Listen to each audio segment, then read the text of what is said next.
ये अब हम लोग क्या है, अंग्रेजी साम्राज्य का जो राज्य विस्तार है उसका पार्ट 2 नाम का चैप्टर पढ़ रहे हैं, ठीक है ना। उसका पार्ट 2 इसमें बोलना कि पहला कर्नाटक युद्ध है, उसमें जो एक युद्ध हुआ था उसको बोलते हैं बैटल ऑफ सैन थोमे युद्ध। बताओ, जो दूसरा कर्नाटक युद्ध है उसको बोलते हैं बैटल ऑफ अंबर। तीसरा कर्नाटक युद्ध है उसमें बैटल ऑफ वांडीवास हुआ था। सोचो तो देखो, ये तीनों क्या है, सबसे पहली बात सही है। जो कर्नाटक वो युद्ध हुआ था वो फ्रेंच वर्सेस ब्रिटिशर्स के बीच में हुआ था। देखो, जो पहला कर्नाटक युद्ध है, ये पेज है। जो पहला कर्नाटक युद्ध है उसमें हुआ था, जो पहला कर्नाटक युद्ध है उसमें हुआ था अडियार का युद्ध। इसी को क्या बोलते हैं, सैंत थोमे का युद्ध, जो कि 1748 में हुआ था।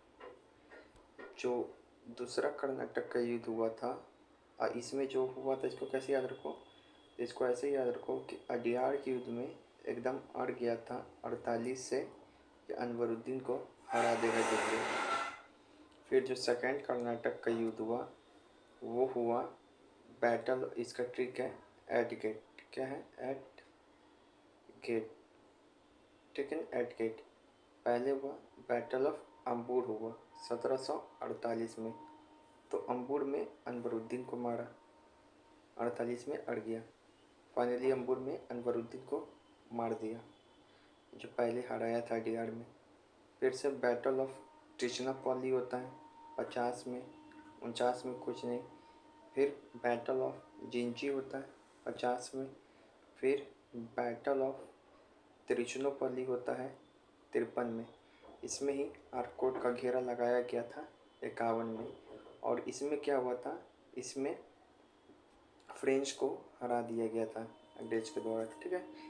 इसके बाद जो तीसरा कर्नाटक युद्ध है उसमें जो सबसे प्रमुख युद्ध हुआ था वांडीवास का युद्ध, और ये हुआ था 7 में, 1760 में। तो एक साथ सभी को क्या कर दिया गया, वास कर दिया गया। इसमें जो आयरकुट है लाली को हरा दी, ठीक है।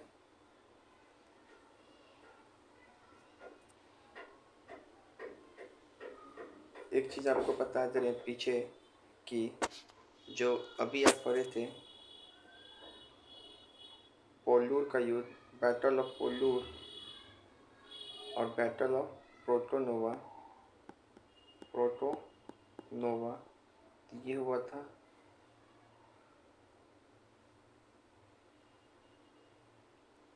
बैटल ऑफ पोल्लूर और बैटल ऑफ प्रोटोनोवा। एक हुआ था पोल्लूर और एक हुआ था प्रोटोनोवा।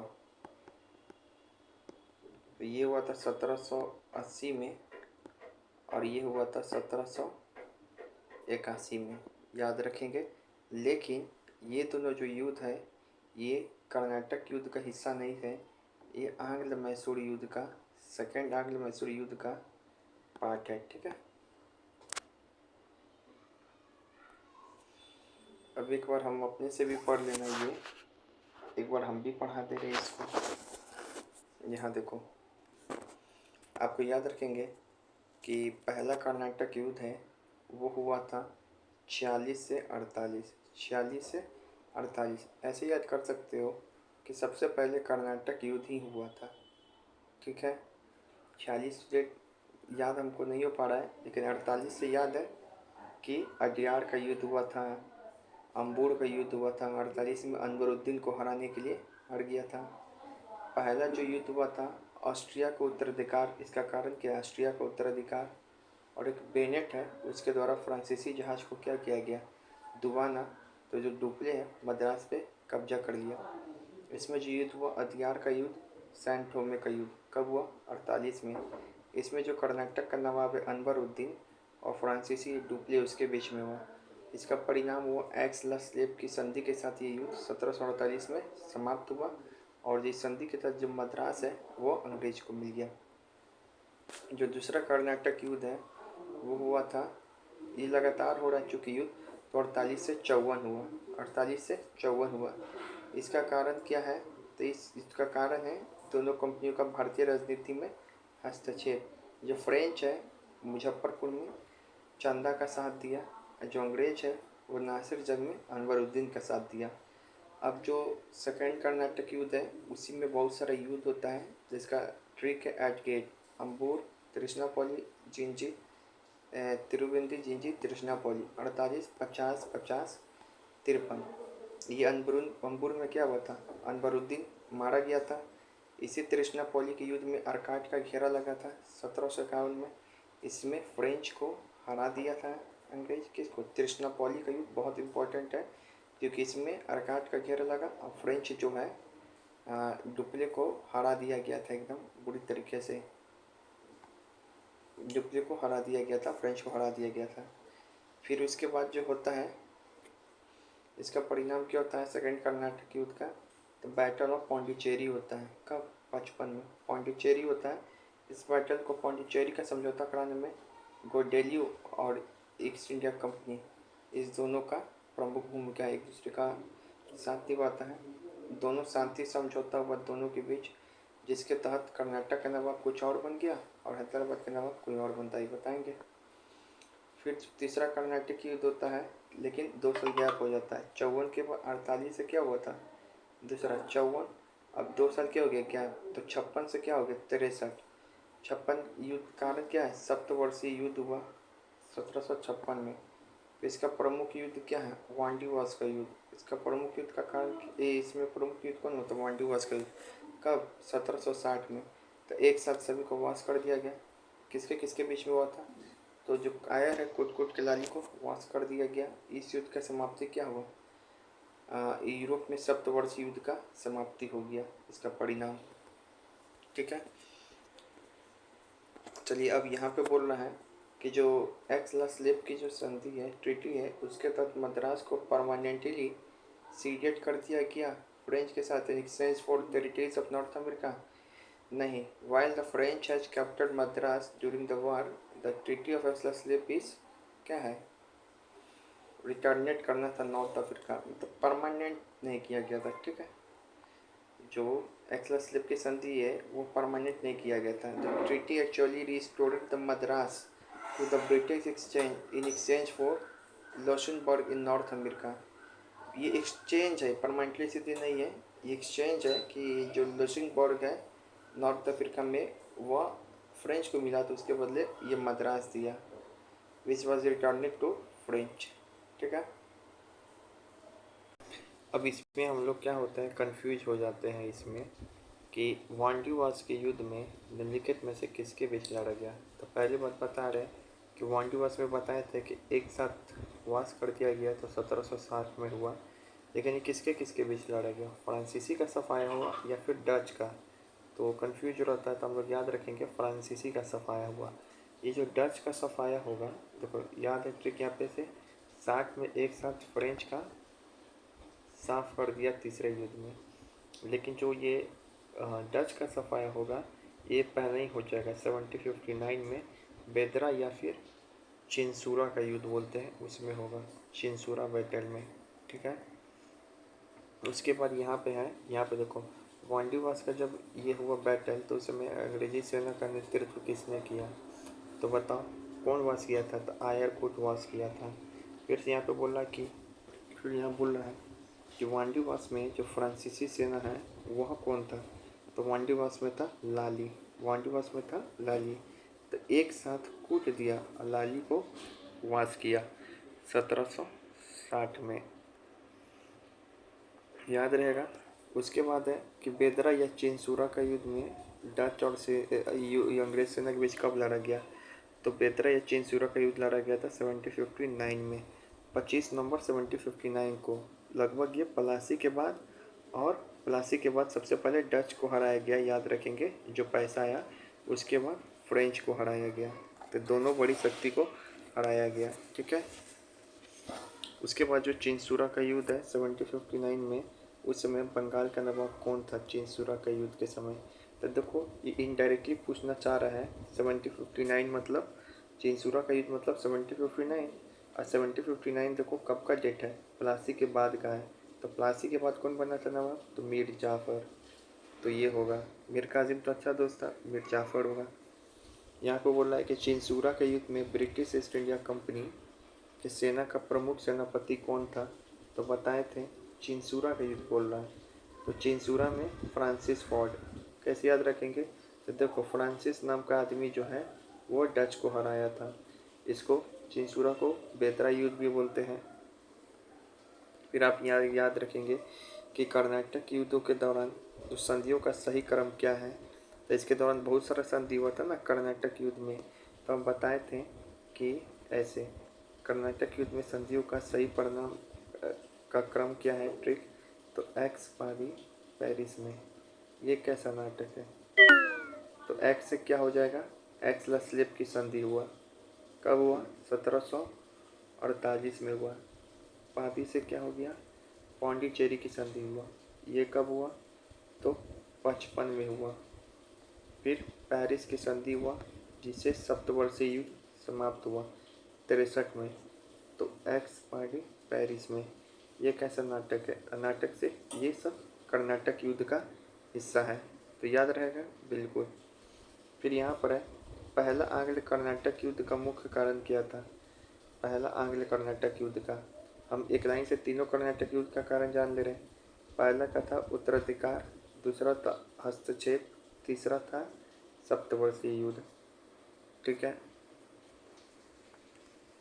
उसके बाद यहाँ पे बोल रहा है कि अंबुर का युद्ध के संदर्भ में सही बात क्या है? तो यह लड़ाई 1752 में लड़ा गया नहीं।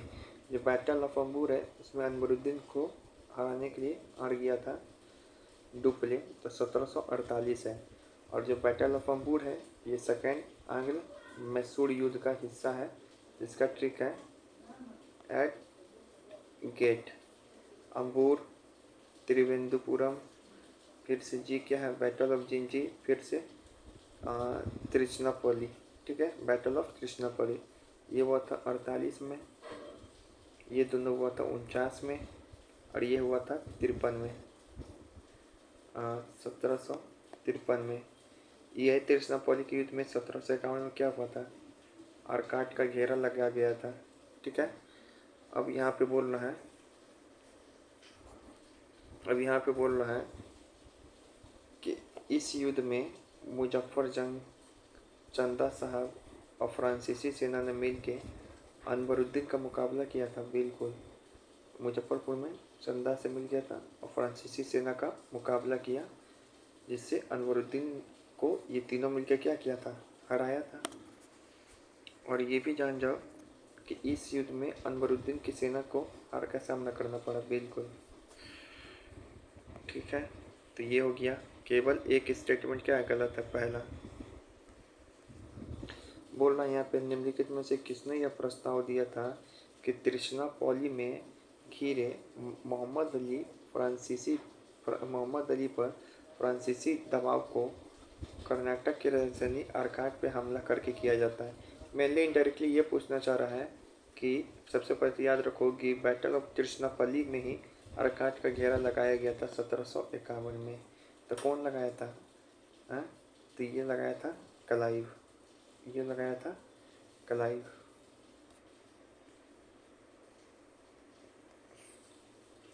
त्रिचनापल्ली की घेराबंदी और लड़ाई भारतीय इतिहास में किस प्रमुख संघर्ष का हिस्सा है? तो बताए थे बैटल ऑफ त्रिचनापल्ली बहुत इम्पोर्टेंट है और ये हुआ था 1753 में, और ये सेकेंड आंग्ल कर्नाटक युद्ध का हिस्सा है। उसके बाद यहाँ पे पूछ रहा है कि वह ब्रिटिश कमांडर कौन था जिसकी सामरिक कुशल के विरुद्ध रुख मुड़ गया? तो ये हटाओ। अच्छा, इस सवाल में के जरिए यह याद रखने का है कि दूसरे आंग्ल कर्नाटक युद्ध में कौन कौन सा युद्ध लड़ा गया ऊपर वाले सवाल के जरिए। तो एट गेट, ए से अंबुर 48 में, टी से त्रिवेंदु 50 में, और 53 में ही 50 में एक और लड़ा जाएगा बैटल ऑफ जिंची, और फिर 53 में त्रिचनापल्ली। ठीक है, ये सवाल के जरिए बोलना चाह रहा है मतलब। फिर यहाँ पे जो पौंडीचेरी का संधि है ये तो पता ही है 1754 में हुआ। वह किसके किसके बीच हुआ? तो बताए थे कि पौंडीचेरी का संधि किसका हिस्सा है? तो देखो, ये कर्नाटक युद्ध का हिस्सा है। कर्नाटक मतलब फ्रेंच। बताए थे एक्स पाती पेरिस में, ये कैसा नाटक है।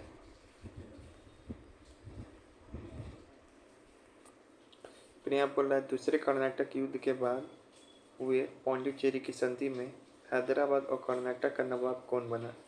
तो उसकी मतलब कि जो सेकेंड आंग्ल कर्नाटक युद्ध है, तो उसमें तो रिजल्ट आए, परिणाम बना ही, जिसके तहत जो हैदराबाद में है, हैदराबाद में जो है मोहम्मद अली वालाजा, क्या है, खान अली वालाजा बना था।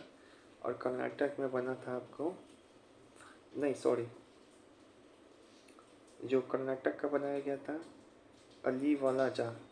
हैदराबाद का जो निज़ाम बना वो सलावत जंग, हैदराबाद का निज़ाम बना सलावत जंग। और जो सेकेंड कर्नाटक युद्ध हुआ था वो पौंडीचेरी में ट्रीटी, उसको पौंडीचेरी की संधि से के तहत इस युद्ध को समाप्त कराने में जो सबसे प्रमुख भूमिका है अंग्रेज का, वो है गोडेहू का, गधा का, गोडेहू का। तो याद रखिए, कर्नाटक में बना था वलीजा परिणाम के रूप में, हैदराबाद में बना था सलावत जंग। फिर है यहाँ पे कि इसको याद रखो कि कर्नाटक युद्ध में कर्नाटक युद्धों में अलग अलग समय पे कई प्रमुख अंग्रेजी सेनापति नेतृत्व किए। अब जो आंग्ल कर्नाटक युद्ध है, जैसे नेपाल में था कौन, ऑक्टर्नली था, सिंध में चार्ल्स नेपियर, पंजाब में चार्ल्स नेपियर। उसी तरीके से नेपाल में कौन कौन, इसमें आंग्ल कर्नाटक युद्ध में कौन कौन था, एक तो क्लाइव होगा ही। फिर याद रखो पौंडीचेरी की संधि से किसका नाम जुड़ा हुआ है, गोंडेलियो का, ठीक है। और एक स्टैगनर लॉरेंस का नाम जुड़ा हुआ है, ये कैसा नाटक है, लॉरेंस ये कैसा नाटक है। और एक आयरकुट का सबसे आखिरी में नाम जुड़ा हुआ है। तो लॉरेंस, आयरकुट, गोल्डेहू और क्लाइव, ये सब का नाम जुड़ा हुआ है। पूछ रहे हैं यहाँ पे सेकेंड आंग्ल कर्नाटक युद्ध कब से कब तक लड़ा गया। तो देखो, ये सभी युद्ध एक लाइन से लड़ा गया है। सबसे पहले कर्नाटक युद्ध ही लड़ा गया था 1746 से लेके 48 तक। 48 को कैसे याद कराए थे, 48 में बैटल ऑफ अम्बूर हुआ था, अनबरुद्दीन को हराने के लिए। सैन थोमो का युद्ध, अदियार का युद्ध हुआ था। उसके बाद लगातार हुआ फिर ये 1748 से 54 तक, ठीक है। उसके बाद क्या हुआ, 2 साल तक गैप हो गया। फिर 1756 से कब हुआ, 63 तक हुआ। तो ये हो गया।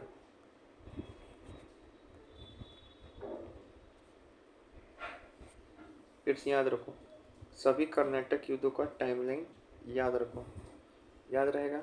देखो 46 से 48, 49 से 54, फिर उसके बाद 56 से 63, यहाँ पर क्या है 2 साल का गैप।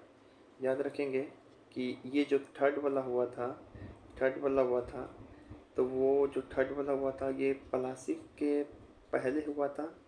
सर इसके बीच में ही पलासी और बाद में बक्सर हुआ था, इसके बीच में ही पलासी और बाद में बक्सर हुआ, ठीक है। इस डेट को कैसे याद रखेंगे कि सबसे पहले पलासी ही हुआ, ये कर्नाटक युद्ध ही हुआ था, ठीक है। तो डेट याद रहेगा। फिर यहाँ पे गांधी जी ने भारत में पहली बार सक्रिय राजनीति में कब प्रवेश किया। तो सक्रिय राजनीति में प्रवेश किए थे चंपारण सत्याग्रह से, ठीक है, याद रहेगा। आपको कन्फ्यूजन होगा ये 1919 से, नहीं, ये तो 1919 में क्या कहते हैं, रॉलेट सत्याग्रह चलाए थे।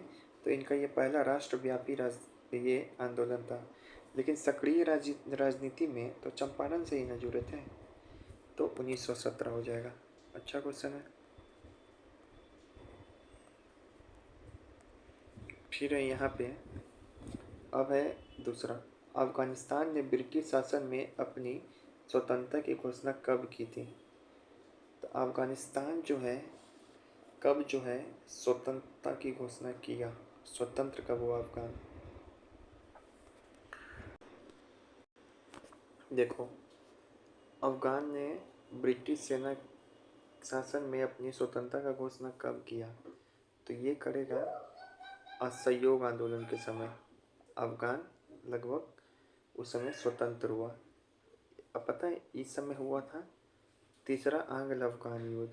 1919 के समय रावलपिंडी के तहत जो है अफ़गान है स्वतंत्र हुआ। ठीक है, याद रहेगा।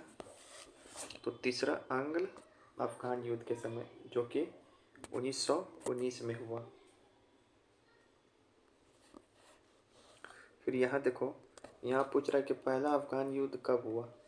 तो बताए थे पहला अफ़गान युद्ध कब हुआ। तो पहला अफ़गान युद्ध हुआ कब, तो देखो 1809 में तो अमृतसर की संधि हुई थी। फिर 1839 में या 38 या 39 में हम बताए थे, 38 में ही, सॉरी 38 में ही हुई थी समझौता, त्रिपक्षीय समझौता। एक तो वह था रंजीत सिंह था इसमें, एक यहाँ पे क्या चीज़ शाह सूजा था अफ़गान की तरफ से, और एक था आपको कौन था, बताओ, शाह सूजा था, एक कौन था, हाँ, और एक कौन था, ऑकलैंड। कौन था, ऑकलैंड था। तो ये तीनों मिल गया, और जो आपको है दोस्त मोहम्मद, क्या है, दोस्त मोहम्मद, इसके खिलाफ जो है ये तीनों मिल के और अफ़गान युद्ध किया है। इसके खिलाफ ये तीनों मिल के क्या किया, अफ़गान युद्ध हुआ। ठीक है, तो अब याद रखेंगे पहला अफ़गान युद्ध कब हुआ, 1839 में, इसके एक साल बाद। और कारण क्या है तो आपको समझ ही रहे हैं कि जो ब्रिटिश है वो ऑकलैंड है, वह इनके इंटरनल जो मैटर है, शाह सूजा और दोस्त मोहम्मद, इनके बीच क्या कर रहा है, हस्तक्षेप कर रहा है। याद रहेगा। तो पहला अफ़गान युद्ध कब हुआ, 1839, जस्ट 1838 के एक साल बाद। प्रथम आंग्ल अफ़गान युद्ध का प्रमुख कारण क्या था, आंतरिक राजनीति में उनके हस्तक्षेप करना। आपको बता ही दिए थे कि 1838 में त्रिपक्षीय समझौता हुआ, 1839 में रणजीत सिंह अपने जीवन में आखिरी यही युद्ध लड़ा और उसके बाद मर गया, अफ़गान युद्ध। वैसे भी याद रख सकते हो। अब हम यहाँ पे पूछ रहे हैं कि अलग अलग अफ़गान युद्ध के समय अलग अलग सेनापति कौन कौन था। तो पहला हुआ था 1839 में, और दूसरा हुआ था लॉर्ड लिटन के समय 1878 में। तो इस समय था विलियम एल्फिंस्टन। कौन था, एल्फिंस्टन। कौन था, एल्फिंस्टन। और दूसरे में कौन था, केवेनगिरी और फ्रेडरिक रॉबर्ट्स। केवेनगिरी और रॉबर्ट्स था, रॉबर्ट्स और केवेनगिरी। इसमें केवेनगिरी का जो नाम है बहुत इम्पोर्टेंट है। ठीक है ना, काबुल में ब्रिटिश रेजिडेंट के तौर पे इसका नियुक्ति हुआ था, ये भी याद रखेंगे। ठीक है ना, क्योंकि लिटन के समय था केवेनगिरी, इसी का नाम सबसे ज़्यादा इम्पोर्टेंट है सेनापति में, केवेनगिरी का, अफ़गान युद्ध से जुड़ा हुआ है। और जो तीसरा आंग्ल अफ़गान युद्ध हुआ था ना, वो आर्थर बेरेट के समय हुआ था। आर्थर बेरेट, वो जुड़ा हुआ था, आर्थर बेरेट।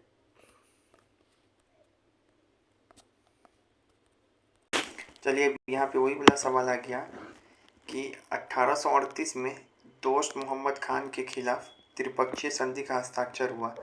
अब इसमें कौन कौन शामिल था, यही पूछ रहा है। तो दोस्त मोहम्मद के खिलाफ शामिल था, एक था ऑकलैंड, एक था महाराणा रंजीत सिंह, और एक था सुजाउद्दौला, नहीं, शाह सूजा। तो कन्फ्यूजन ना हो, ठीक है। अब यहाँ देखो, जो आंग्ल अफ़गान युद्ध है इसका पूरा चार्ट है, चाहो तो खुद से पढ़ लो या फिर बताते हैं। आपको पता है कि आंग्ल अफ़गान युद्ध का बैकग्राउंड क्या है। तो 1809 में अमृतसर की संधि किया था, कौन, रंजीत सिंह। इसके तहत सतलज नदी की सीमा बना ली थी। ठीक है, तो रंजीत सिंह किया, जिस पे चार्ल्स मेटकॉफ साइन किया और लॉर्ड मिंटो के समय हुआ था। उसके बाद क्या है कि प्रथम आंग्ल अफ़गान युद्ध का मेन बैकग्राउंड यहाँ से शुरुआत होता है, जब त्रिपक्षीय समझौता होता है। कब, 1838 में। शाह सूजा, रंजीत सिंह, ऑकलैंड, ये दोस्त मोहम्मद के खिलाफ त्रिपक्षीय समझौता करते हैं। तो पहला अफ़गान युद्ध शुरुआत कब हुआ, इस त्रिपक्षीय समझौता के एक साल बाद, यानी कि 1839 से 42। यही सवाल पूछा था, बता दिए। अब प्रथम आंग्ल अफ़गान युद्ध में कौन कौन पार्टी है, तो याद रखो, ऑकलैंड तो अफ़गान में सबसे फेमस नाम है। इधर कौन है, दोस्त मोहम्मद, ये सब है। दोस्त मोहम्मद इधर अकेले हैं, ये हार जाता है, इसी के खिलाफ रहता है लोग। फिर जब दूसरा आंग्ल अफ़गान युद्ध होता है, वो होता है 1878 से 80। याद रखेंगे द्वितीय अफ़गान युद्ध होने से पहले आपको 1876 तक जो लॉरेंस हुआ, जॉन लॉरेंस हुआ, लॉर्ड लॉरेंस जो भी हो, मायो हुआ, नॉर्थबुक हुआ, ये सब जो है पॉलिसी ऑफ मास्टरली इनएक्टिविटी मतलब कि असक्रिय की राजनीति अफ़गान के प्रति दिखा रहा था। तीनों अपनाए, लेकिन लॉर्ड लिटन ही है जो बीपीएससी में पूछा हुआ है कि अटैकिंग मोड में कौन आया था, तो लिटन आया था। आक्रामक नीति लिटन ही अपनाया था। दूसरी अफ़गान युद्ध का शुरुआत होता है 1878 से 80 के बीच में। इस युद्ध में क्या होता है कि जो शेर खां है वो लिटन से लड़ाई हो जाता है, तो वो सास हो जाता पहले ही खत्म, और इस समय तक दोस्त मोहब्बत भी खत्म। लिटन का लड़ाई होता है शेर खां से, तो लिटन किससे भिड़ा, शेर खां से। शेर शाह इस युद्ध में समाप्त हो जाता है।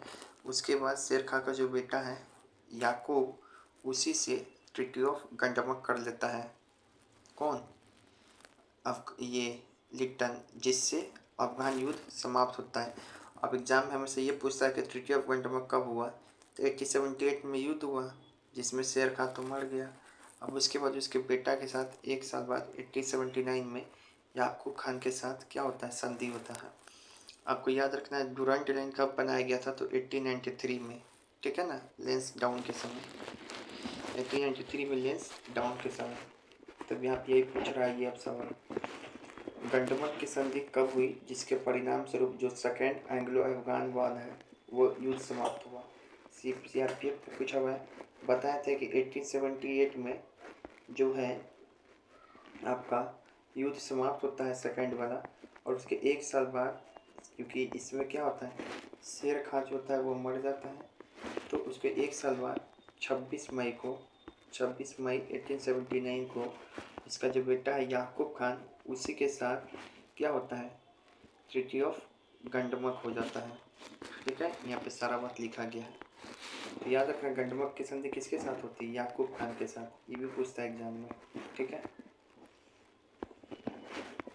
अब ये देखो क्वेश्चन क्या है, नीचे दिए गए कथनों कारण दिए गए कथनों का सही विकल्प चुनें। चार्ल्स नेपियर ने नैतिक और कानूनी आधार पे सिंध के विलय को उचित ठहराया। उन्होंने इसे दृष्टा एक उपयोगी मानवीय का टुकड़ा बताया। अब देखो हमको पता है कि चार्ल्स नेपियर जो है सिंध विजय किया था, बिल्कुल किया था सर, सिंध विजय किया था। तो जो सिंध विजय का जो कारण बताया उचित बताया है, नहीं, सिंध विजय करना उचित कारण नहीं बताया है, वो तो जबरदस्ती कर लिया। सिंध विजय करना कोई उचित नहीं था। उन्होंने इसे दृष्टा उपयोगी मानवीय टुकड़ा बताया बिल्कुल। तो पहला कथन असत्य है, दूसरा क्या है, सत्य है। तो जो कि यहाँ पे लिखा हुआ भी है कि यह दावा है कि जो चार्ल्स नेपियर है वो सिंध के विलय को नैतिक और कानूनी आधार पे उचित ठहराया, ये गलत है। इसके बजाय नेपियर ने स्वीकार किया था कि जो विलय है नैतिक या कानूनी नहीं है, यह केवल उपयोगी मानवीय बदमाशी है, ठीक है ना। यह बात इंगित करता है कि जो कार्रवाई था नेपियर का सिंध के विरुद्ध, वह नैतिक या कानूनी रूप से औचित्य है। इसे उपयोगी मानवीय बदमाशी के रूप में वर्णन किया है। यह केवल अंग्रेजों के साम्राज्यवादी महत्वाकांक्षा है, उसको शांत करने का तरीका था, ठीक है, याद रहेगा। फिर यहाँ पे बोलना है सर चार्ल्स ने, ये हो गया। और जो सिंध विजय हुआ था ना 1843 में, उसी में हुआ था मियानी की लड़ाई। इसको क्या बोलते हैं, मियानी की लड़ाई, जो कि औचित्य था, केवल अपनी साम्राज्यवादी आकांक्षाओं को पूरा करना था, स्वयं के हितों को, ठीक है। यह एक और भी है, कथन कारण है 1843 में चार्ल्स नेपियर ने सिंध का सैन्य अभियान अपनी क्षेत्रीय अखंडता के संरक्षण की गारंटी देने वाले पूर्व राजनयिक आश्वासन के प्रत्यक्ष उल्लंघन में किया गया। तो बिल्कुल सही है, वो बोला था कि हम आपको क्षेत्रीय अखंडता उसकी गारंटी देंगे, उसके बोला था कि आपको आश्वासन भी दिया था पहले, लेकिन उसका उल्लंघन कर दिया और विदा कर लिया। ब्रिटिश को अफगानिस्तान और फारस के रास्ते भारत में संभावित रूसी आक्रमण के संबंध में गहरा भू राजनीतिक भ्रम था, जिसके कारण उन्होंने ये निष्कर्ष निकाला कि सिंध पर पूर्ण शासन उनके प्रभाव का विस्तार करने के लिए रणनीतिक रूप से अनिवार्य है। तो बोला कि देखो भाई, ये अफगानिस्तान और फारस के रास्ते है ना, ये लोग सिंध पहुंच जाएगा। कौन कौन पहुंच जाएगा सिंध? तो बोला कि रूस पहुंच जाएगा। कौन पहुंच जाएगा? रूस का आक्रमण हो जाएगा। इसका बोला कि हम लोग को तो सिंध का तो आक्रमण करना ही पड़ेगा। तो पहला भी सही है, दूसरा भी सही है।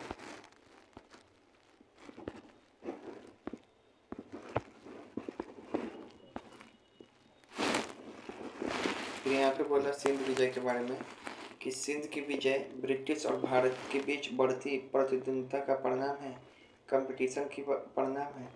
नहीं भाई, ब्रिटिश और भारत के बीच बढ़ती लड़ाई का परिणाम नहीं है। ब्रिटिश और रूस के बीच आंग्ल रूसी प्रतिद्वंद्विता का परिणाम है। ठीक है ना? रूस के वजह से किया था। ब्रिटिश सरकार ने अफगान और फारस पर अपना फैसला बढ़ाने का प्रभाव किया। ठीक है। सिंध के प्रमुख को 1839 में एक सहायक संधि पर हस्ताक्षर करने के लिए बनाया था। बिल्कुल। और आपसे अगर अफगान को पूछे कि अफगान को क्यों जीता था, तो अब पहला जो अफगान युद्ध हुआ था वो आंतरिक राजनीति में हस्तक्षेप का था, और दूसरा जो किया था वो रूसी भय से था। रूसी भय से किया गया विजय था। ठीक है। अब अंग्रेजों का सिंध विजय पे इसके ऊपर प्रश्न, कब हुआ था सिंध विजय? 43 में। कौन किया था? Charles Napier. चार्ल्स नेपियर याद रखो, 1843 में सिंध का विजय किया, जो कि बीपीएससी पूछ चुका है। और पंजाब का विजय किया था 1849 में। सिंध विजय के समय भारत का गवर्नर कौन था? तो एलन बोरो। एलन बोरो यही भेजा था चार्ल्स नेपियर को विजय करने के लिए। अब यह भारत में असम के बारे में निम्नलिखित में से कौन सा कथन सही है? इसको पूछा था। सबको बताए हैं कि असम जो है 1874 में बंगाल से अलग हो गया था, और सिलहट के साथ इसको एक मेन कमिश्नरिएट के रूप में मुख्य आयुक्त का प्रांत बनाया गया था। 1874 में बंगाल से अलग हो गया और कमिश्नरिएट के रूप में एक प्रांत बनाया गया। आपको ये भी बताए थे कि 1824 में जब पहला आंग्ल बर्मा युद्ध हुआ, उसके तहत असम का क्या हो गया? भारत में यांडूब की संधि के तहत असम ब्रिटेन को सौंप दिया गया। असम क्या हो गया? ब्रिटेन को सौंप दिया गया। उसके बाद जो 32 में क्या किया? असम रियासत को ऊपरी असम में बहाल किया गया, जबकि जो निचले वाला क्षेत्र असम में क्या हुआ? 1832 में क्या हो गया? ऊपर में बोला कि आप असम रियासत को बहाल कीजिए, जबकि नीचे वाला में क्या रहेगा? ब्रिटिश का शासन रहेगा। ठीक है। उसके बाद 1874 में क्या हो गया कि असम सिलहट को बंगाल से अलग कर उसके बाद असम को क्या किया गया? अलग किया गया। बंगाल सिलहट से अलग कर असम को मेन कमिश्नरिएट, जिसे नॉर्थ ईस्ट फ्रंटियर के नाम से जाना जाता है, वो बना दिया गया। ठीक है। उसके बाद आपको पता है कि 1 अप्रैल 1912 को बंगाल के 2 हिस्से को फिर से मिला दिया गया। ठीक है। 2 हिस्से को फिर से मिला दिया गया, विभाजन किया गया। उड़ीसा असमी क्षेत्र को अलग करके प्रशासनिक इकाई बिहार और उड़ीसा प्रांत पश्चिम पूर्व में, असम पूर्व में। देखो क्या होगा, फिर से सुनिए। 1824 में असम का कहानी सुनी लेगा। 1824 में क्या हुआ? पहला आंग्ल बर्मा युद्ध हुआ। फिर 1826 में क्या हुआ? यांडूब की संधि के तहत असम जो है वह ब्रिटिश साम्राज्य में विलय हो गया।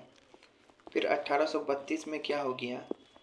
बोला गया कि देखो, असम का जो ऊपरी भाग रहेगा उसमें असम रियासत चलेगा, जो निचली भाग होगा उसमें ब्रिटिश का शासन चलेगा।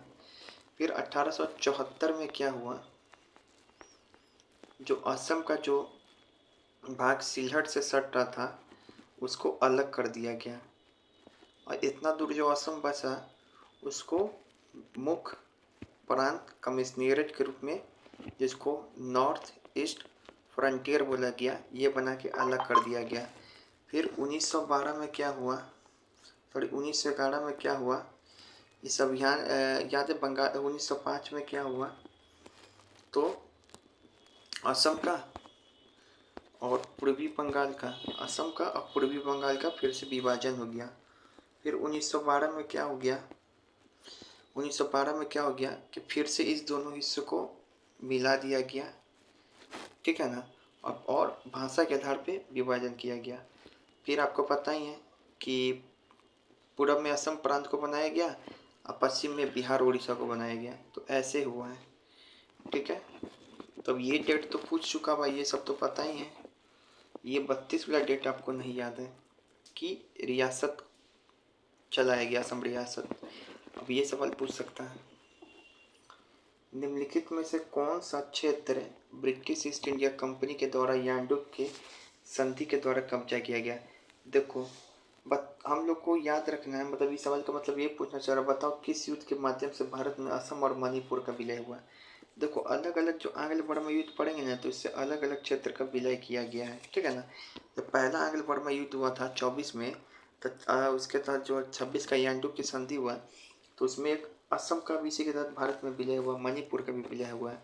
एक बार देख ले रहे हैं, आज से आखिरी वाला पढ़ोगे ना, कि जो आखिरी वाला युद्ध हुआ था 1885 में, तो उसमें अपर बर्मा का विलय हुआ था असम में, ये भारत में, ठीक है।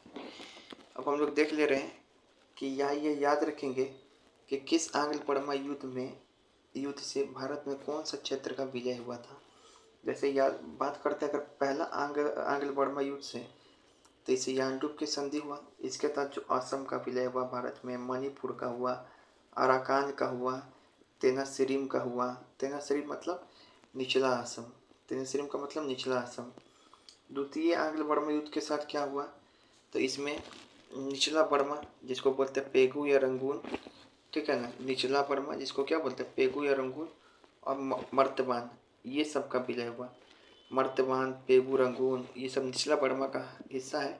तो द्वितीय आंग्ल बर्मा युद्ध में सब का विलय हुआ। तो कैसे याद रखोगे इसका ट्रिक को, दूर बर्मा जी नीचे पैर पे रंग मत लगाओ, दूर बर्मा जी नीचे पैर पे रंग लगाओ। दूर से क्या होगा, तो द्वितीय आंग्ल बर्मा युद्ध। अब उसके बाद नीचे से क्या होगा, निचला बर्मा, पेड़ से क्या होगा, तो पेरू, रंग से क्या होगा, रंगून, मत से क्या होगा, मर्तबान। तो ये सब दूसरे अंग बर्मा युद्ध में भारत में शामिल हुआ। और अपर बर्मा का जो विलय है, याद रखेंगे जो अपर बर्मा का विलय है वो हुआ था, या संपूर्ण बर्मा का विलय हुआ था डफरिन के समय। तो इसे याद रखो, अपर से डफर को याद रखो, अपर से डफर, तो अपर बर्मा का विलय हुआ डफरिन के समय, याद रहेगा। बाकी असम, मणिपुर, अराकिन और तेनासिरीन ये सब हुआ था पहले में विलय। अब जो आंग्ल बर्मा युद्ध है इसको चाहे तो देख लो, वरना हम बता ही ले रहे हैं। आंग्ल बर्मा युद्ध है 3 वो हुआ है, हम इसको याद कराए थे कि पांडु या बर्मा को अहम है डल डफ होने का। तो पांडु से याद रखो कि यांडूब की संधि कौन किया था, एडम हर्स्ट, ठीक है। और अहम से क्या याद रखो, एडम हर्स्ट के समय। डल से क्या याद रखो, दूसरा होगा डलहौजी के समय। डफ से क्या याद रखो, तीसरा होगा डफरिन के समय। और जो पहला आंग्ल बर्मा युद्ध है ना, वो 24 से 26 के बीच हुआ था। किससे, 24 से 26 के बीच, जिसमें 26 में ही यांडूब का संधि हुआ था। दूसरा आंग्ल बर्मा युद्ध कब होगा, तो इसके 26 से 26 साल बाद 52 में। इसका मुद्दा भी क्या है, जंगली लकड़ी, मतलब इकोनॉमिक मुद्दा ज़्यादा है वर्मा जी के साथ, इकोनॉमिक मुद्दा ज़्यादा है, जंगल, लकड़ी, क्षेत्र, ये सब। तीसरा आंग्ल बर्मा युद्ध कब हुआ, 1885 में। और फाइनली 1886 में कांग्रेस आने के बाद डफरिन के समय बर्मा का विलय हो गया 1886 में। अब यहाँ पे बोल रहा है कि भारत में सिक्किम का विलय किसने किया, तो याद रखेंगे भारत में सिक्किम का विलय डलहौजी 1850 में किया। अब यहाँ बोल रहा है कि 1824 में सिपाहियों ने ईस्ट इंडिया कंपनी के लिए समुद्री मार्ग से किस जगह जाने पर इनकार कर दिया, तो बर्मा पे 1824 में मना कर दिया कि हम लोग समुद्र के रास्ते बर्मा नहीं जाएंगे। कैसे याद रखेंगे, तो 24 घंटा बर्मा जी क्या पानी के लिए बोलता हम नहीं जाएंगे। ये ट्रिक याद हो जाएगा। 24 घंटा बर्मा जी क्या पानी के लिए बोलता हम नहीं जाएंगे, तो ये हो जाएगा। फिर यहाँ पे बोल रहा है निम्नलिखित में से किसने अपर बर्मा को ब्रिटिश साम्राज्य में मिलाया। तो अपर को कौन मिलाया था? डफर। अपर का विलय डफर किया। फिर यहाँ पे बर्मा का भारत से अलग होने के समय वायसराय कौन था? तो बताए थे आईएनसी के समय। नहीं, बर्मा भारत से अलग कब हुआ ये पूछ रहा है। विलय तो हुआ था किसके समय? डलहौजी के समय, डफरिन के समय 1886 में, आईएनसी के एक साल बाद। अब यहाँ पर बोल रहा है बर्मा को भारत से अलग होने के समय वायसराय कौन था, अलग कब हो रहा है। तो बताए थे कि 1935 के अधिनियम से दो लोग अलग हुआ, एक 1936 में, एक 1937 में। 1 अप्रैल 1936 ऐसे ही कुछ करके है। तो सिद्धू पाजी से 36 का आंकड़ा था ना, तो सिंध बॉम्बे से अलग हुआ 36 में, ना कि बर्मा से 36 का आंकड़ा था। तो ये बाद में हुआ, बर्मा बाद में गया 1937 में। अब ये पूछ रहा है सोचो कि 1937 में किसका टाइम पीरियड था भारत में। तो देखो हम याद कराए थे 1935 में, 1935 तक लगभग वेलिंगटन का टाइम पीरियड था। इतना तो याद है कि 35 ये इतने वेलिंगटन कर रहे हैं, वेलिंगटन, हाँ, इसके नाम में लैंड आता हो। तो बताए थे लैंड कैंप 35 1935 का अधिनियम, ऐसे याद करा थे लैंड कैंप 35 1935 का अधिनियम। तब 1937 से हम बताए थे 43 लाख भारत छोड़ो आंदोलन में लीन हो गया था कौन? Lawn Lithgow. तो इसका आंसर क्या होगा? लॉन लिथगो, जो कि 36 से 43 तक भारत में लीन रहा। अब यहाँ पे बोल रहा है जो पहला बर्मा युद्ध है उसका तत्कालीन कारण क्या था? पहला बर्मा युद्ध का अब कारण पूछ रहा है। तो इसका मेन जो कारण होगा, इसका जो मेन कारण होगा वो होगा इकोनॉमिक। क्या होगा? इकोनॉमिक। मिसमी पहाड़ियों में ब्रिटिश अभियान नहीं, इसका जो मेन कारण है पहला आंग्ल बर्मा युद्ध का, कि ब्रिटिश क्या करता है, बर्मा में एक जगह है कछार, इस कछार को प्रोटेक्टोड एरिया यानी कि संरक्षित एरिया घोषित कर देता है। खैर ये तो मेन कारण है, ठीक है ना, मेन कारण यही था पहला का। लेकिन पहला का ये सब भी कारण है कि मणिपुर में राजनीतिक सत्ता स्थापना करता है बर्मा द्वारा। बर्मा क्या करता है? मणिपुर में राजनीतिक सत्ता स्थापना करता है। रंगून में ब्रिटिश मिशन भेजा जाता है। मिसमी पहाड़ियों में भी ब्रिटिश अभियान भेजा जाता है कि वहाँ से लकड़ी लाया जाए। तो ये सब सहायक कारक है, मेन कारक यही है। तो ये जब ऐसा कर दिया ना, तो बर्मा लोग क्या किया है, धावा बोल दिया इस पे, ब्रिटिशर्स पे। तो फिर युद्ध हुआ। तो देखो ये लिखा हुआ है, अब इसको चाहो तो पढ़ सकते हो।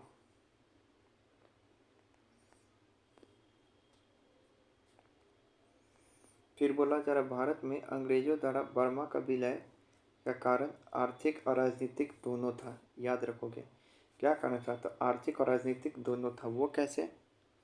तो देखो बर्मा का विलय क्यों करना चाह रहा था। तो देखो विलय का कारण क्यों हुआ, फाइनली 1886 में क्यों विलय किया। तो बर्मा से क्या है, लकड़ी मिलता था, खनिज मिलता था, और ये जो है संसाधन पे एकाधिकार करना चाहता था ब्रिटिश। फिर फ्रांसीसी चुनौती, दक्षिण पूर्व एशिया में फ्रांस का प्रभाव क्या हो रहा था, जो दक्षिण पूर्व एशिया है वह फ्रांस का प्रभाव क्या हो रहा था, बढ़ रहा था। और अंग्रेज़ों को डर था कि फ्रांसीसियों बर्मा पे पैर जमा सकते हैं। अंग्रेज को डर था कि जो फ्रांसीसी है वो बर्मा पे क्या कर सकते हैं, पैर जमा सकते हैं। तो फ्रांसीसी वह भी बर्मा के लिए क्या बना, एक कारण बना, रूसी नहीं फ्रांसीसी, ठीक है। फिर सामरिक सुरक्षा, सामरिक सुरक्षा के लिए तो करेगा ही, उस हर एक जगह क्या स्ट्रैटेजी है, क्योंकि इंडिया से बर्मा जुड़ा हुआ है, तो इंडिया के लिए भी सामरिक सुरक्षा है कि नहीं। तो एक व्यापारिक लाभ था, एक फ्रांसीसी चुनौती और सामरिक लाभ, इसका विलय किया। लेकिन भारत से अलग क्यों हो गया बताओ, बर्मा भारत से अलग क्यों हो गया? 68 1937 में। तो बर्मा राष्ट्रवाद को कमज़ोर करना। हुआ क्या था कि पहला विश्व युद्ध के बाद बर्मा में जो है स्वतंत्रता आंदोलन क्या हो रहा था, उग्र हो रहा था। बर्मा राष्ट्रवादियों को आईएनसी से गठबंधन हो रहा था। अब बर्मा क्या कर रहा था, जो कांग्रेस है उससे गठबंधन कर रहा था। अब इस दोनों गठबंधन को होने देगा नहीं, इसको कुचल देगा। दूसरा है प्रशासनिक विभिन्नता। बर्मा में जो है अलग धर्म था, भारत में अलग धर्म था। फिर आर्थिक तनाव। बर्मा का जो भी संसाधन है उसके ऊपर कब्जा हो रहा था ब्रिटिश ईस्ट इंडिया कंपनी का। सॉरी, भारत के लोग कब्जा कर ले रहे थे इसके संसाधन पे। तो ये सब कारण था। अब आइए ये सवाल को बनाते हैं। पहला आंग्ल बर्मा युद्ध का तत्कालीन कारण। इसमें कथन और कारण है। पहला आंग्ल बर्मा युद्ध का तत्कालीन कारण चटगांव के पास शहीद द्वीप पर बर्मा द्वारा कब्जा करना और अंग्रेजों के संरक्षित राज्यों पर आक्रमण करना। बिल्कुल, पहला क्या किया था, जो अंग्रेज संरक्षित राज्य था कछार, उस पर क्या किया, आक्रमण कर दिया। शहीद द्वीप पर जो बर्मा लोग हैं वो उस पर आक्रमण कर दिया। बर्मा शासकों के विस्तारवादी नीति और भारत की पूर्वी सीमा पर अंग्रेजों के व्यापारिक और राजनीतिक हित आपस में टकराने लगे। बिल्कुल, बर्मा का जो शासक विस्तारवादी नीति का था, और जबकि जो अंग्रेज है वो इसके संसाधन पे कब्जा करना चाहते थे। तो ये सब कारण है।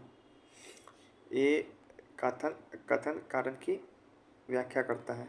कथन कारण जो है कथन की व्याख्या करता है। अब ये देखो, ये बताओ ये कथन सही कि नहीं। 1800 यानडुप की संधि हुआ। युद्ध में कारण बोला, युद्ध में हारने के बाद बर्मा का जो असम का था, अराकान था, मणिपुर, तेनासरीन था, महत्वपूर्ण क्षेत्रों को सौंपने पर इसके कारण भारी हर्जाना देना पड़ा। बिल्कुल।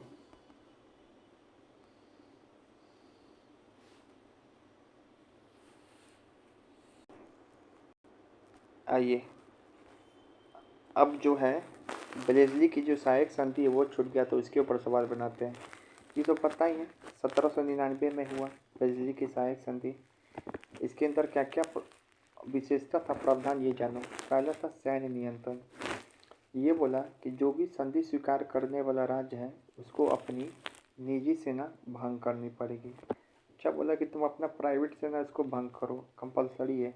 उसके स्थान पे तुमको ब्रिटिश सैन्य टुकड़ी रखना पड़ेगा, और ये जो सैन्य टुकड़ी रख रहे हो इसका खर्चा भी तुमको खुद उठाना पड़ेगा। इसके लिए भुगतान कौन करेगी, रियासत, वो भी नगद के रूप में करेगी, ठीक है ना। और राज्य का एक हिस्सा कंपनी को सौंप देती थी, या फिर अपने राज्य का एक हिस्सा तुम सौंप दो हमको तो हम कर देंगे, या फिर तुम ही डायरेक्ट खर्चा उठा लो। तीसरा था कि ब्रिटिश रेजिडेंट की नियुक्ति करना वहाँ पे, लेकिन ये आपके रेजिडेंट की नियुक्ति होगा, लेकिन आपके आंतरिक मामलों में हस्तक्षेप नहीं करेगा। लेकिन ये व्यवहारिक रूप से बोला गया, लेकिन सैद्धांतिक रूप से बोला गया, लेकिन व्यवहार में तो हस्तक्षेप करता ही था। चौथा बोला गया विदेश नीति पे प्रतिबंध। विदेश नीति पे प्रतिबंध। अब कोई भी विदेश नीति लोगे सहायक संधि में तो अब हमसे पूछ के लोगे। किसी का तुम सहायक बनोगे तो हमसे पूछ कर लोगे, सहायक बनोगे। या संधि या युद्ध या बातचीत नहीं कर सकते बिना अनुमति के। फिर है यूरोपीय लोगों पर पाबंदी। रियासत के शासक को अपने राज्य में सभी अन्य यूरोपीय नागरिकों, जैसे फ्रांसीसी हो गया, उसको हटाना होता, और कंपनी की अनुमति के बिना किसी विदेशी को रख भी नहीं सकते। मतलब कि इतना जलन ब्लेजली को कि सारे को हटाओ और केवल मेरा आदमी रहेगा। यहाँ पर भी बोला था कि अंग्रेज आंतरिक मामले में हस्तक्षेप न करेंगे, लेकिन ये बात केवल सैद्धांतिक रूप से बोला गया, लेकिन व्यावहारिक रूप से कुछ और था। लॉर्ड वेलेस्ली सहायक संधि की शुरुआत भारत में फ्रांसीसी प्रभाव को समाप्त करने और ब्रिटिश सर्वोच्चता स्थापित करने के लिए किया था। बिल्कुल। इस संधि के अंतर्गत भारतीय शासकों को अपने राज्य में ब्रिटिश सेना रखना पड़ता था, और उनके खर्च के लिए सब्सिडी भी धन देना अनिवार्य था। बिल्कुल।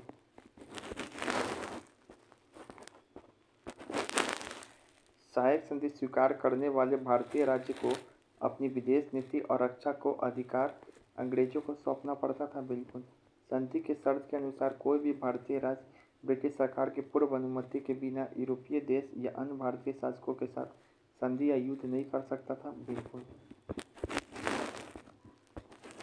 फिर है बोला कि सहायक संधि मुख्य रूप से ब्रिटिश ईस्ट इंडिया कंपनी द्वारा लागू की गई एक हस्तक्षेप नीति थी। बिल्कुल बोला था कि हम हस्तक्षेप ही करेंगे, लेकिन बाद में हस्तक्षेप करने लगा था। सहायक संधि की शर्तों के अनुसार अंग्रेज ने संरक्षित राज्य के आंतरिक मामले में हस्तक्षेप न करने का गारंटी दिया था। बिल्कुल, लेकिन ये बात केवल सैद्धांतिक रूप से था, व्यावहारिक रूप से क्या किया था? हस्तक्षेप किया था। वास्तविकता कुछ और है। सहायक संधि को स्वीकार करने वाला पहला राज्य कौन बना? तो हम बताए थे हैदराबाद बना, जो कि 1798 में ही कर लिया था। ऐसे इसका ट्रिक क्या है हम बताएंगे, अभी ट्रिक याद करा देंगे। सहायक संधि के संदर्भ में कौन सा कथन असत्य है? तो कौन सा कथन असत्य है? तो भारतीय राज्यों को अपने दरबार में एक ब्रिटिश रेजिडेंट रखना होता है, ये सही है। बिना अनुमति के तुम कुछ भी नहीं कर सकती, ये बस सही है। रियासतों को बाहरी दुश्मनों से रक्षा की गारंटी होती थी, ये भी सही है। सैन्य का खर्च न चुकाने पाने पे रियासत का एक हिस्सा कंपनी द्वारा जब्त कर लिया जाता। अब ये वाला देखते स्टेटमेंट क्या है, सही है कि नहीं, बड़ा हम देखते हैं। सॉरी यहाँ पर पढ़ने में गलत हुआ कि रियासतों को बाहरी दुश्मनों से रक्षा की जिम्मेदारी, ये वाला स्टेटमेंट क्या है? बिना अनुमति के रख सकता नहीं रख सकते, ये तो सही है। अगर तुम सैन्य खर्चा नहीं बता रहे हो, नहीं चुका पा रहे हो, तो तुम्हारा विजय होगा। तो तीसरा स्टेटमेंट गलत था। जो सहायक संधि का जो क्रम है वो बताओ, कैसे कैसे स्वीकार करेंगे। हम बताए थे HMTA PV SJJ ऐसे करके था। सहायक संधि प्रणाली का सूत्रपात लॉर्ड वेलेस्ली से भी पहले कौन कर दिया था? तो डुप्लेक्स किया था। कौन किया था? डुप्लेक्स किया था। अब यहाँ पे 1801 में किस राज्य पे कुशासन का आरोप या संधि की शर्तों का उल्लंघन का आरोप लगा के आंध्र क्षेत्र में कंपनी में मिला दिया गया? तो सहायक संधि में कुशासन का आरोप किस पे लगाया था? 1801 बोल रहा है। तो 1801 में किस पे लगा था कुशासन का आरोप? अवध पे। किस पे? अवध पे लगाया शायद, हाँ अवध पे ही। और आपको याद रखेंगे जो डलहौजी है वो भी अवध पे ही लगाया था 1856 में, अवध पे कुशासन का आरोप। और आपका जो बेंटिक है वो कुशासन का आरोप लगाया था मैसूर पे 1831 में। और कुर्ग और कछार पे वो कब्जा किया था 1841 में। ठीक है, मैसूर नहीं समझने लगना यहाँ पे, ठीक है। अब यहाँ पे देखो,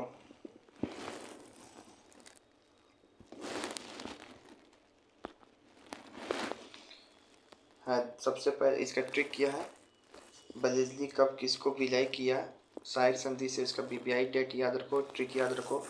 इसका ट्रिक है HMTAPBSZZH। एस से क्या हो जाएगा? हैदराबाद। एस से क्या हो जाएगा? हैदराबाद। 1798 में कौन किया? निजाम अली खान। ये BBI डेट है 1798 और निजाम अली खान। मैसूर का कब किया? 1799 में। याद है ना, जब मैसूर का विलय किया तो टीपू सुल्तान की मृत्यु के बाद वहाँ का राजा कौन था? चिक्का कृष्ण राजा वडियार थर्ड, सेकंड नहीं थर्ड। फिर तंजौर का किया, याद है ना, तंजौर का डलहौजी भी किया था, तंजौर आरकोट का 1855 में। ये करता है 1799 में ही। फिर अवध का किया 1801 में, शहादत अली था, सुजाउद्दौला नहीं। सुजाउद्दौला कब तक रहेगा? अब तो शहादत आएगा, ठीक है। फिर मराठा पेशवा का किया 1802 में, जब बाजीराव द्वितीय था। वेलेस्ली याद है ना, संधि किया था बाजीराव द्वितीय के साथ, बसीन की संधि। तो 1802 में। उसके बाद भोसले के साथ किया 1803 में, रघुजी भोसले। फिर सिंधिया के साथ किया 1804 में, ग्वालियर के सिंधा। फिर राजपूत राज 1818 में किया, जयपुर, जोधपुर, बूंदी, भरतपुर, ठीक है ना। फिर होलकर का किया सबसे आखिरी में 1818 में। हम बताए थे ये थर्ड आंग्ल मराठा युद्ध का हिस्सा है। इस समय कौन था प्रमुख? महाराव राव होलकर थर्ड, आज ही तो पढ़ाए थे। तो एक बार डेट याद कर लो, सब राजा तो याद हो ही गया, नाम भी याद ही हो गया। HMTAP Peshwa, B Bhosle, S फिर से J जयपुर जोधपुर, फिर H, ये तो याद हो गया। अब डेट है 98 99 99 98 99 99, 1800 में कोई नहीं, फिर से 1 2 3 4 सीधे 18 है, 18। तो क्या है 98 99 99, फिर 1 2 3 4, फिर 18 है, 18 याद रहेगा, बिल्कुल याद करना ही पड़ेगा।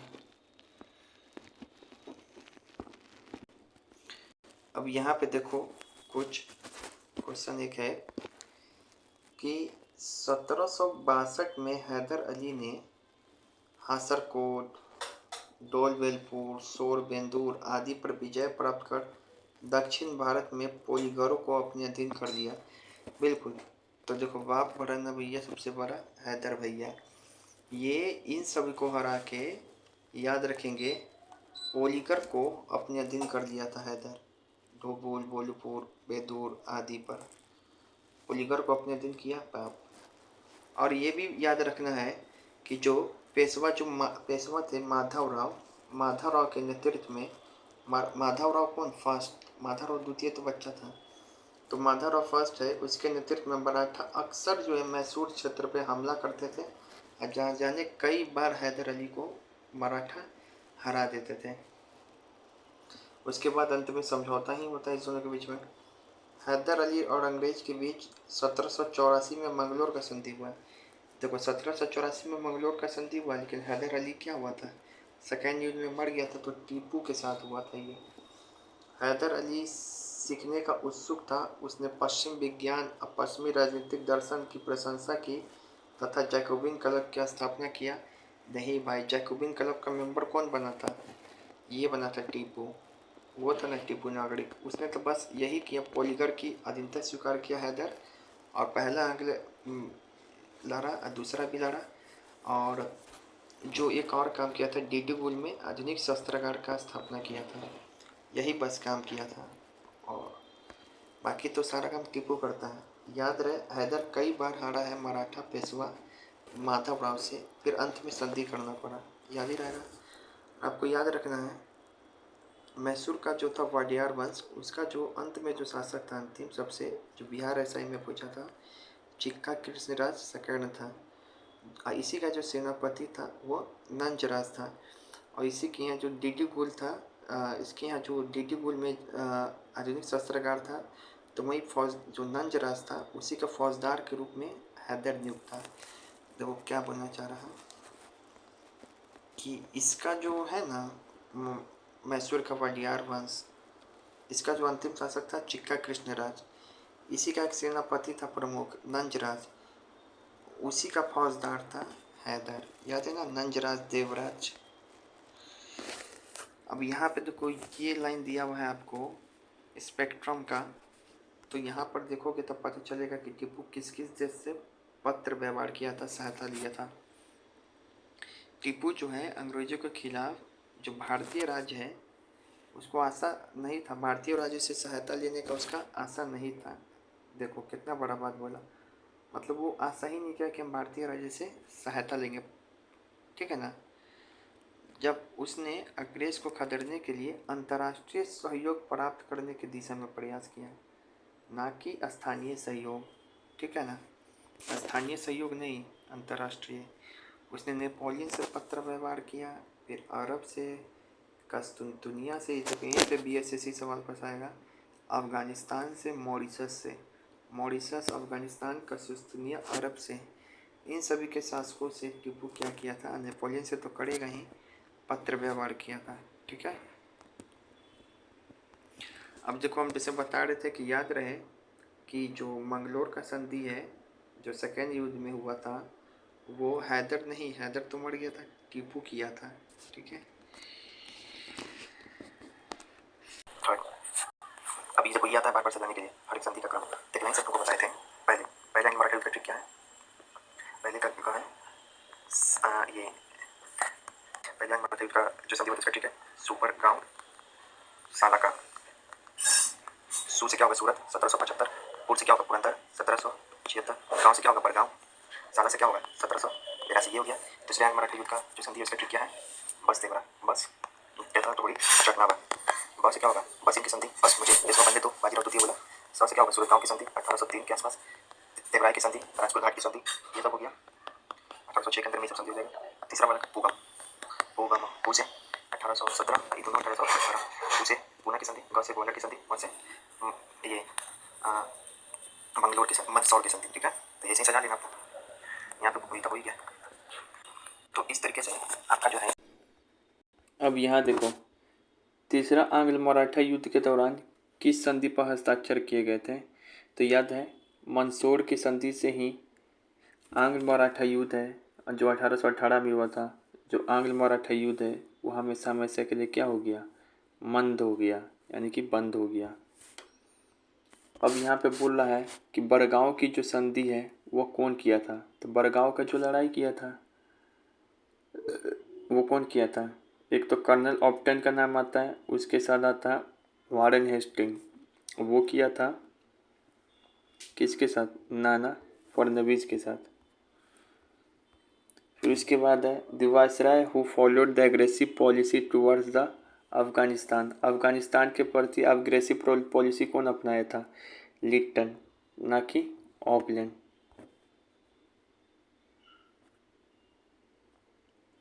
फिर से अंग्रेजों और बर्मा के बीच किस संधि के कारण 1826 में असम को नष्ट कर दिया गया, तो बताए थे 1826 में असम को मिलाया गया था यांडूब की संधि के तहत। फिर है when was the second British army and Burma started, तो दूसरा बर्मा युद्ध कब हुआ था, तो 26 साल बाद 1852। फिर बोला कि नेपाल का कब विलय हुआ भारत में, 1814, नेपाली बोका 14। सुगौली की संधि क्या हुआ, तो सुगौली से 16 से सुगौली 1816। रोहिला युद्ध प्रथम कौन नवाब था अवध का इसमें शामिल, तो शुजाउद्दौला, कौन था, शुजाउद्दौला, ना कि सादत अली। फिर है पहला चीफ कमिश्नर कब नियुक्त हुआ, 1853 में, 1853 में, रक्षा करो। फिर से है पंजाब का कब विलय हुआ था, ये तो 1849 में किसका विलय हुआ था, तो बताया था चार्ल्स नेपियर किया था 1848 के एक साल बाद 1849 में चार्ल्स नेपियर। डलहौजी 48 में अड़ गया था पंजाबी को विलय करने के लिए। उसके बाद यहाँ पर है कि भेरावल की संधि कब हुआ, तो पहला आंग्ल मराठा सिख युद्ध में तीनों संधि हुआ था, लाहौर अमृतसर भेरावल तीनों हुआ था 46 में ही। लाहौर की संधि हुआ था 9 मार्च 1946 और इसका हुआ था 26 दिसंबर 1946। फिर यहाँ पे British annex Punjab after defeating Sikh Anglo war in the year, British ने पंजाब का कब विलय कर लिया, तो 1849 में कर लिया था, 48 के एक साल बाद 49 में शुरुआत किया पहला युद्ध 45 में पंजाबी। दूसरा है कब हुआ, 1849 में, 48 में। फिर फाइनली एनेक्स कब हो गया, 1849 में। पहला एंग्लो सिख वॉर कब हुआ, तो याद रखो 45 से पंजाबी, 45 से पंजाबी। लाहौर की संधि कब हुई, जिससे पहला एंग्लो सिख वॉर समाप्त हुआ, तो 1845 के एक साल बाद, 45 पंजाब से युद्ध करने के एक साल बाद 46 में LAB कब हुआ था, 9 मार्च या 8 मार्च 1946। अब यहाँ पे जो है कुछ आपको दिया हुआ युद्ध, ये भी टाइम लाइन सब याद रखें। बैटल ऑफ कोलचाई कब हुआ था, 1741 में, मार्टिन वर्मा वर्सेस डच, ये सब तो याद ही है, वांडी वॉर्स ये सब याद ही है। अच्छा ये वाला पर हम ध्यान नहीं दिए थे कि पहले जो अंग्रेज घेरे की नीति अपनाते हैं बक्सर के बाद से लेके चार्टर आने तक, इसमें मेन कॉन्सेप्ट था कि बफर स्टेट इसमें बनाया जाता था और अपने राज्य की सुरक्षा किसी और राज्य के माध्यम से कर दी जाती थी। वारेन हेस्टिंग अपनाया था। फिर अधीनस्थ पृथक्करण की नीति अपनाया गया विद्रोह होने तक। फिर समान संघ की नीति अपनाया भारत आज़ाद होने तक। ब्रिटिश पारमौंसी का नीति कौन अपनाया था? लॉर्ड हेस्टिंग अपनाया था। और जो ब्रिटिश पारमौंसी का जो नीति है, इसके खिलाफ जो सबसे ज़्यादा विद्रोह करने को मिलता है 1824 में, जब रानी कर्नाटक का आक्रमण किया, तो उस समय रानी चेन्नम्मा जो है इसका कित्तूर में विद्रोह की थी।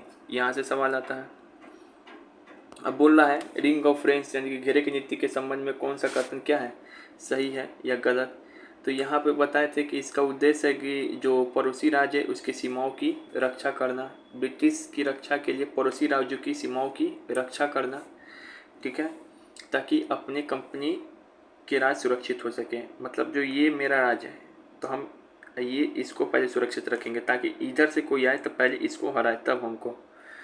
तो ये बात सही है, पड़ोसी राज्य की सुरक्षा करना, उसकी सीमाओं को सुरक्षा करना अगर, क्योंकि ये सुरक्षित हो जाएगा तो हम तो खुद ब खुद सुरक्षित हैं। इसके तहत क्या होता था कि जिन भारतीय राज्यों को घेरे के रूप में इस्तेमाल किया जाता था उन्हें बफर स्टेट कहा जाता था। तो ये क्या है? बफर स्टेट हो गया। ये क्या है? बफर स्टेट हो गया। इस नीति का सबसे प्रमुख उपयोग औरंगजेब द्वारा मराठों के खिलाफ किया गया? नहीं, इस नीति का प्रयोग तो वारेन हेस्टिंग किया था, ठीक है ना।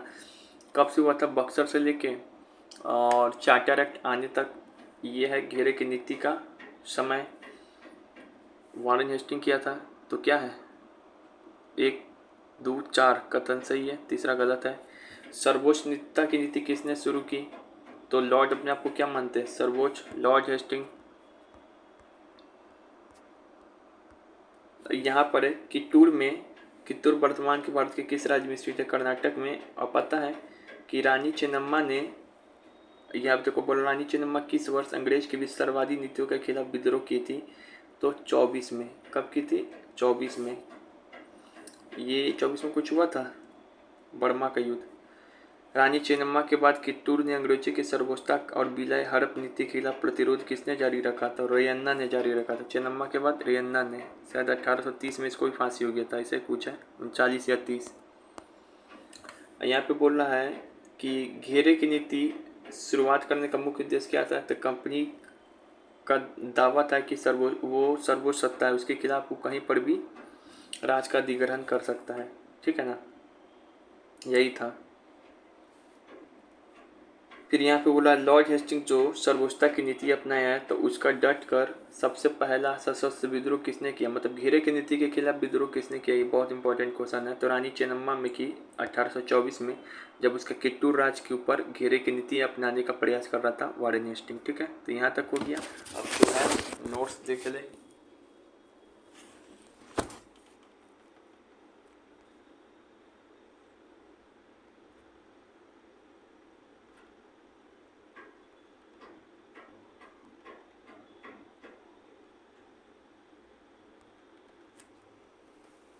जय माता दी।